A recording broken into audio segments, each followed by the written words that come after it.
2004 সালের 15ই আগস্ট ভারতের স্বাধীনতা দিবসের দিনে তাকে ফাঁসি দেওয়া হয়, কিন্তু জীবনের শেষ দিন পর্যন্ত তিনি বলেছিলেন তিনি নির্দোষ।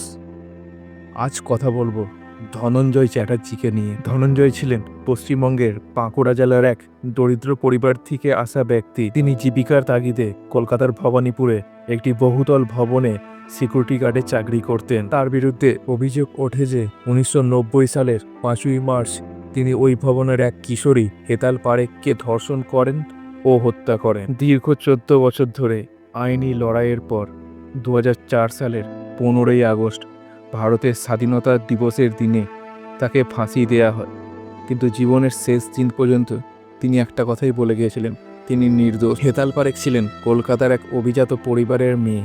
অভিযোগ ছিল ধনঞ্জয় যে পারেখ পরিবারের ফ্ল্যাটের সিকিউরিটি গার্ড হিসেবে কাজ করছিল, সে ওই দিন হেতালকে ধর্ষণ করে এবং হত্যা করার পর তার মৃতদেহ ফ্ল্যাটের বাথরুমে রেখে পালিয়ে যায়। ঘটনার দিন হেতালের মা তাকে ফ্ল্যাটে রেখে বাইরে যান এবং ফিরে এসে দেখেন দরজা ভেতর থেকে বন্ধ।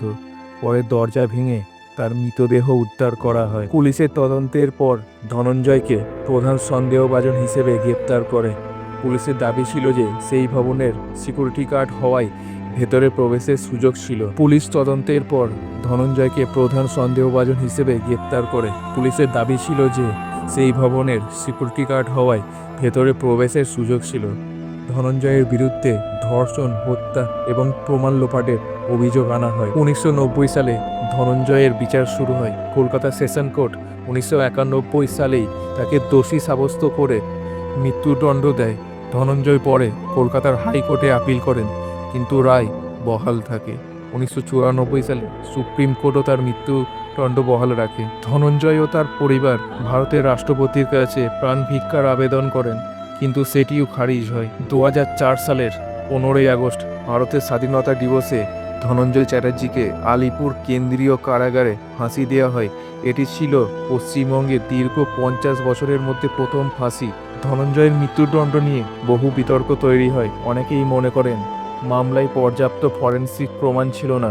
ধনঞ্জয়ের বিরুদ্ধে মূলত পরিস্থিতিগত প্রমাণ ব্যবহার করা হয়েছিল। এমনকি মামলাটি 1990 সালের, তাই আধুনিক ফরেনসিক প্রযুক্তি ছিল না। যদি ডিএনএ টেস্ট করা হতো তবে হয়তো প্রকৃত অপরাধী ধরা পড়তেন। ধনঞ্জয় জীবনের শেষ দিন পর্যন্ত বলেছিলেন তিনি নিরপরাধ। তার পরিবারের বক্তব্য ছিল ধনঞ্জয়কে রাজনৈতিক স্বার্থে বলি দেওয়া হয়েছে।